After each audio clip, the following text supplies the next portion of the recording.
네, 자기소개서가 어려운 분들을 위한 무료 쪽집게 과외 시간, 자기소개서 클리닉 시간입니다. 네, 함께 하실 분들 바로 또 모셔볼게요. 자소서의 대가로 불리는 분입니다. CDC 취업 컨설팅 박서연 대표와 함께합니다. 어서 오세요. 안녕하세요. 네, 안녕하세요. 오늘도 여러분들한테 직무 중심에서 딱 키포인트만 찝어가지고 자기소개서 알찬 정보 드리도록 하겠습니다. 네, 기대하겠습니다. 또 1부에 이어서 계속해서 수고해 주시겠습니다. CDC 취업 컨설팅의 류정석 대표님, 다시 한번 안녕하세요. 안녕하세요. 네, 안녕하십니까. 네. 자, 오늘은 어떤 자기소개서를 저희가 집중해서 지도를 받을지 주제 한번 살펴보겠습니다. 오늘의 주제 바로 공개합니다. 오늘은요, 음악 콘텐츠 사업 분야에 지원하는 자기소개서를 한번 작성해 보도록 하겠습니다. 네. 자, 일단 음악 콘텐츠 사업을 하고 있는 회사들은 어떤 곳들이 있는지, 그리고 또 음악 콘텐츠 사업은 어떤 일을 하는지 먼저 좀 여쭤볼까요? 뭐 대표적인 기업은 일단 CJ ENM. 많은 그렇죠. 지원자들이 이제 선호를 하고 있고요. 네. 그 외에도 이제 뭐 멜론이라든지 로엔 엔터테인먼트, 익숙한 곳들이군요. 그다음에 뭐 다양한 뭐 롯데 엔터테인먼트라든지 다양한 엔터테인먼트 회사에서 많이 하고 있습니다. 네. 어떤 일들을 하나요? 일단 음악 투자 콘텐츠 이런 얘기가 나오게 된다 그러면은 그 다양한 투자 방식으로 해서 음악이라는 어떤 콘텐츠를 갖고 그거에 대해서 투자를 기획하고 그다음에 그 제작을 관리하고 그다음에 유통이 잘 될 수 있도록 마케팅까지 다양한 업무를 다 수행하게 됩니다.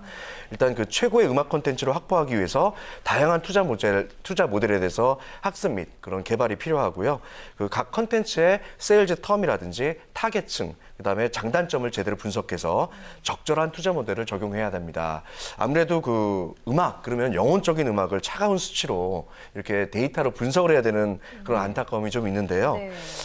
일단 본인이 프로페셔널한 어떤 뮤직 비즈니스맨이 되기 위해서는 반드시 그런 부분들을 극복해야 됩니다. 즉, 그 회사에서는 음악이라는 콘텐츠를 갖고 최고의 수익을 내기 위해서 다양한 기법의 마케팅 플랜을 수립하고 또 다양한 프로모션들을 수행하는 게 바로 음악 콘텐츠 사업 영역이라고 볼 수가 있겠죠. 네, 좋습니다. 음악 콘텐츠 사업 분야에서 하는 일들 구체적으로 한번 살펴봤고요.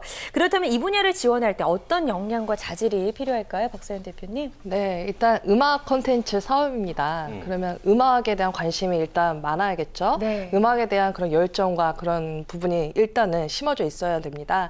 그다음에 두 번째로는 여러분들 그 콘텐츠 사업이라고 하면은 굉장히 뭐 방대한 사업이라고 생각을 하시는데 마케팅하고 비슷하다고 보시면 돼요. 근데 하지만 마케팅보다는 조금 더 무게감이 있는 이유가 사업이라는 카테고리이기 때문에 이게 막중한 책임, 그러니까 수익을 올려야 된다는 목표 지향점이 책임감을 일단은 중요시하게 여겨야 되고요. 그리고 두 번째로는 앞서 제가 마케팅과 비슷하다고 그런 점을 비춰봤을 때 이런 시장을 예측할 수 있는 이런 분석 능력이 수익 올릴 수 있는 예측 분석 능력이 필요합니다.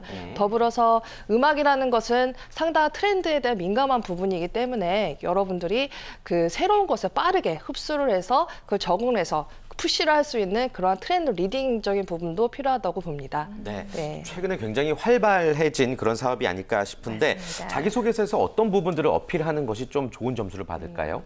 일단은 제가 늘 말씀드렸던 부분인데 직무의 적합성입니다. 적합성. 그래서 네. 음악 콘텐츠 사업이기 때문에 음악에 대한 뭐 제작 경험도 있고 내가 음악에 대한 활발한 활동 경험이 있다면은 큰 강점으로 보여지겠죠. 그리고 두 번째로는 직무에 있어서 제가 앞서 말씀드렸던 그 수요 예측 능력 그리고 트렌드를 리딩할 수 있는 능력 그런 부분들이 이 키워드를 중심으로 여러분들 소제목이나 두 가지식으로 핵심 있게 보인다면은 좀 더 이제 자기소개서에서 직무에 맞는 그러한 포인트가 눈에 확 들어오겠죠.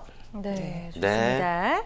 자, 그럼 지금부터는 이제 본격적으로 합격으로 가는 자소서를 한번 만나보도록 할 텐데요. 오늘은 어느 기업에 지원하는 자소서 가지고 오셨나요? 네, 그 취업 준비생들이 굉장히 열광하는 CJ ENM의 음악 콘텐츠 사업을 준비해 보았습니다. 좋습니다. 여러분 화면을 통해서 자기소개서를 보시고 또 박서연 대표님이 일일이 좀 요목조목 좀 설명을 해 주시겠습니다. 한번 만나볼까요? 네. 네. 자, 주제를 보시면 회사 및 직무에 지원한 동기, 지원한 직무를 잘 수행할 수 있는 이유를 이제 물어보았고요. 또 더불어서 본인의 경험과 준비와 노력을 이제 표현해 주면서 이 부분을 이제 어필을 하라라고 이제 주제를 언급을 하였습니다.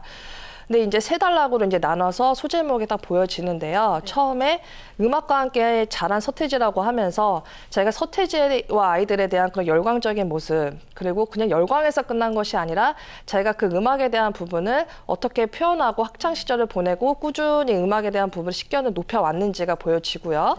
일단은 앞서 말씀드렸던 음악에 대한 열정을 제가 언급을 해드렸었죠. 그리고 두 번째로는 음악 콘텐츠 사업이기 때문에 음악을 그냥 단순히 좋아해서는 안 됩니다. 이 부분은 사업으로 생각을 하고 수익을 올릴 수 있는 친구인가, 그런 부분이 6배 많은 관객을 이끈 테라피 연주회 이런 소제목을 통해서 이 친구가 그냥 연주회를 그냥 제작을 했던 것이 아니라 이런 부분을 성과를 이루면서 자기가 얼마만큼 아이디어를 접목해서 80%의 객석 점유율을 이루었는지 이런 구체적인 사례가 보여지고요. 세 번째로는 제가 그 직무의 역량 자질 중에서 트렌드를 리딩할 수 있는 부분이 필요하다라고 말씀을 드렸습니다. 그런 부분에서 이제 이 친구도 역시 자기가 글로벌적으로 부분에서까지 표현을 해주면서 트렌드 리딩할 수 있다. 그 다음에 이제 마지막으로 가장 보여줬던 부분이 회사에 대한 지원 동기인데요. CJ ENM에 대한 관심도가 이제 마지막 부분에 보시면은 록 페스티벌, 로이킴을 향한 문자 한 표, 꾸준히 이런 CJ ENM과 함께하는 부분을 이게 표현해주고 있습니다. 그래서 이렇게 구체적으로 본인 사례를 통해서 직무와 이제 기업에 대한 관심도를 정확하게 보여준 점이 참 잘된 자소서라고 볼 수 있습니다. 네, 실제 합격했던 여러분들의 선배의 자기소개서이기도 하고요. 맞습니다. 자, 류 대표님은 또 어떤 점이 음악 콘텐츠 사업 부분에 지원을 할 때 자소서에서 중요하다고 생각하시는지요? 일단 그냥 무작정 관심만 있다, 좋아한다 이것만 갖고는 절대로 될 수가 없고요. 그 관심을 갖고 본인이 그 다음에 어떻게 전공이 됐든 전공이 아니더라도 어떤 경험을 자기가 많이 했다라는 거를 좀 부각을 제대로 시켜야 됩니다. 근데 더 중요한 거는 그 단순한 경험이 아니라 그 경험에서 실패든 성공이든 그 과정에서 뭘 느꼈다가 나와야 돼요. 그 느꼈다가 바로 여기에 나온 것처럼 CJ ENM 같은 경우는 이 기업의 문화가 항상 추구하고자 하는 핵심 가치 중에 하나가 그 CJ 웨이에서 올리원이라는 게 있습니다. 항상 최초, 최고, 차별화라는 거를 갖다가 경쟁사 대비 담당자가 항상 이뤄내야 되는데 이 쓴 친구 같은 경우는 관심을 통해서 전공을 했고 단순한 클래식이 아니라 다양성을 수용을 할 줄 아는 그걸 통해서 본인이 이제 연주회를 직접 기획을 해보고 거기서 홍보 단계까지도 직접 해봤고 그래서 앞으로 이제 트렌드에 쫓아가는 게 아니라 트렌드를 리딩할 수 있겠다라는 그런 자신감이 보였었어요. 그래서 그런 부분들이 결국에는 CJ에서 올리원을 통해서 최초 최고 차별을 통해서 수익을 제대로 낼 수 있는 그런 준비가 된 사람이다라는 게 있느냐 없느냐를 판단했습니다. 맞아요. 내가 이 기업에 들어가서 이 직무를 잘할 수 있다는 근거가 분명히 있어야 될 것 같습니다. 맞습니다. 네. 자, 지금부터는 또 음악 콘텐츠 사업에 관심 있어 하는 분들의 Q&A 시간 한번 가져보겠습니다. 자, 취업준비생이 두 분께 보내온 첫 번째 질문 바로 공개해 드릴게요. 음악 콘텐츠 사업은 음악 제작 경험이 있는 친구들이 유리할 것 같은데 당장 제가 음악 제작을 할 수 있는 상황도 아닙니다. 하지만 음악에 대한 관심이 있어 공연을 자주 가거나 콘서트 진행 요원 경험은 있는데 이런 경험도 자소서에 작성할 때 인정을 해주나요? 라고 질문을 했습니다. 박선 대표님 어떤가요? 저도 이 질문을 굉장히 많이 받았는데요. 실제로? 이 질문을 제가 왜 당연히 이 부분을 어필할 수 있는 부분인데 왜 이 부분을 질문을 할까라고 제가 역으로 물어보았습니다. 친구들은 단순해서 진행 요원 하면 영업 관리, 뭔가 진행하는 거 이런 것만 이제 생각을 하다 보니까 이게 컨텐츠 사업이나 이런 부분의 연결고리까지를 생각을 못 해요. 그래서 그 부분에서 제가 일단은 너 공연을 자주 갔다라는 거에 있어서 어필해서 끝나는 것이 아니라 공연을 갔는데 그 공연이 어떻게 그 프로그램 있죠? 프로그램이 어떻게 진행이 되어 있는지 기획을 보고 공연 장소가 어떻게 구성되어 있는지 이런 조금 디테일한 부분을 좀 더 관심 있게 보는 부분이 중요하겠죠. 그리고 더불어서 이런 진행 요원 같은 걸 했다. 그러면 본인이 그 같이 작업한 사람들과 함께 핸들링도 해보면서 그 현장에서 쫓아가면서 직접 이제 부딪혀 본 거예요. 이런 부분에 있어도 직접 이제 음악에 대한 그런 열정을 보여준 점에서 이런 큰 강점이 있다라는 점을 여러분도 유념하시고 당연히 어필하시면 좋다라는 점도 두각을 보이셔서 자기소개서에 담길 바랍니다. 네, 좋습니다. 두 번째 질문도 한번 살펴볼게요. 저는 민속학과라고 있나요? 국악과라고 이제 가르치고 나와 있네요. 저는 국악과 전공자입니다. 국악적인 부분에서 비춰져서 신선함에서 부족할 듯하여 지원하고 싶어도 조심스럽습니다. 어법이 안 맞네요. 국악 전공 부분만 강조될까 봐 신선함이 부족할 듯해서 걱정스러워하는 것 같은데 어떻게 접근을 해야 될까요? 네. 실제로 민속학 국악학과가 좀 은근히 많습니다. 서울대에도 있고 중앙대에도 있고 몇 개 그 학교들이 있는데 저도 이 질문을 받았던 부분이 있는데요. 이 국악이라는 민속악을 여러분들을 생각하시지 마시고 컨텐츠라고 생각을 하세요. 그러니까는 음악 그 안에 국악이 있는 것이지 이 국악을 가지고 어필한다라고 생각하시지 마시고 자기가 이 국악이라는 것을 가지고 컨텐츠 기획을 해서 어떻게 또 홍보를 하고 마케팅 전략을 해봤던 것인지 그 부분에서 포인트를 두셔야 되는데 내가 막연하게 국악이기 때문에 나는 이런 CJ ENM의 트렌드 그런 좀 감각 있는 거에 내가 다가가지 못하는 거 아닐까 이렇게만 생각을 하거든요. 하지만 국악이라는 거를 가지고 내가 이거를 수익을 올리기 위해서 기획과 그리고 어떤 전략으로 내가 제시해봐서 사업의 그런 목표 지향점을 가지고 내가 어떻게 해봤다. 그런 면에서의 포인트를 두고 작성할 필요성이 있습니다. 네. 오히려 더 살려서. 네. 그렇습니다. 이게 이제 다 음악 콘텐츠 사업에 대한 이해가 약간 부족하다 보니까 이런 질문들을 하는 경우도 있는 것 같다는 생각이 들어서요. CJ ENM의 음악 콘텐츠 사업을 좀 예로 들어서 어떤 일들을 하는지 구체적으로 한번 다시 설명해 주실까요? 네, 일단 한마디로 말씀드리면 소비자들한테 와닿을 수 있는 음악을 발굴해서 그거를 제대로 프로모션해서 영업을 통해서 수익을 내는 그런 일련의 과정들을 하는 조직이고 그런 업무입니다. 그러니까 첫 번째로 예를 든다면은 이제 컨텐츠를 기획해야겠죠. 그러다 보면은 어떤 신인 가수를 직접 발굴하기도 하고 또는 기성 아티스트라든지 또는 그 유명한 기획사에서 기획사하고 코업을 해갖고 거기에서 어떤 음악 시장, 글로벌 시장에서의 소구점을 찾아내야겠죠. 그래서 거기에 맞는 컨텐츠를 기획을 하는 거고요. 단순하게 거기에 음악만 갖고 하는 게 아니라 CJ ENM 내에 있는 뭐 영화라든지 방송이라든지 공연이라든지 타 사업 부문하고도 같이 협업을 통해서 거기서 시너지를 낼 수 있는 그런 기획안을 짜봐야 됩니다.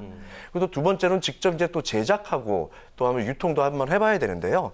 그렇게 하기 위해서는 그 어떤 가수라든지 아티스트라든지 아니면 작곡가, 편곡가, 그다음 비주얼 디렉터, 그다음에 PD들, 그다음에 그 전체적인 스태프들 이런 거를 한 조직을 직접 세팅을 해서 구성을 해갖고 그거를 갖고 어떤 적절한 예산하고 비용을 다 고려를 해서 어떤 뭐 어떤 계약사하고 직접 계약을 진행하거나 그렇게 해서 유통하고 이제 계약을 맺게 됩니다. 그렇게 됐으면 이제 영업을 하겠죠. 그래서 이게 국내 시장이든 뭐 중남미 시장이든 중국 시장이든 해외 시장으로 유통을 직접 하면서 영업 활동을 해야 되는데 거기에서 필요한 것이 이제 다양한 방법의 마케팅 기법들이겠죠. 예를 들어서 싸이가 나왔었을 때 유튜브 거기에서 그것도 사실 어떻게 보면은 다양한 ATLR, BTL적인 마케팅 기법을 많이 활용을 해서 성공을 한 사례로 볼 수 있습니다. 네, 좋습니다. 음악 콘텐츠 사업을 희망하시는 분들께는 오늘 아주 정말 쏙쏙 유용한 정보만 전해주신 것 같습니다. 끝으로 좀 합격을 위한 조언 한 말씀 부탁드립니다. 네, 그 음악 콘텐츠 사업에 관심 있는 친구들은요, 음악에 대한 열정은 있는데 자기가 좋아하는 음악의 장르 고집이 너무 큽니다. 여러분들은 이 부분을 그 탈피를 해야 되는 부분이 필요한데요. 이제는 사회인으로서 음악 콘텐츠 사업, 음악을 가지고 다양한 장르를 여러분들이 당연히 모든 음악을 오픈해서 좋아해야 되고 그걸 가지고 사업으로 바라보고 여러분들 활동을 해야 되는 부분을 인지하시고 나는 이런 음악이 좋은데 이 음악만 할 거야 이런 고집에서 조금 더 넓힌 확장할 수 있는 그런 사고를 길렀으면 좋겠습니다. 네, 좋습니다. 오늘 자기소개서 클리닉 시간에는요. 음악 콘텐츠 분야에 지원하는 자소서 어떻게 작성하면 좋을지 살펴봤습니다. 이 자소서 클리닉은 여러분의 참여를 기다리고 있는데요. 참여를 원하는 분들은 CDC 취업 컨설팅 카페에 자소서 신청자라고 쓰시고 신청을 해주시면 되겠습니다. 네, 많은 참여 기다리겠습니다. 오늘도 알찬 정보를 전해주신 두 분께 고맙습니다. 감사합니다. 고맙습니다. 고맙습니다.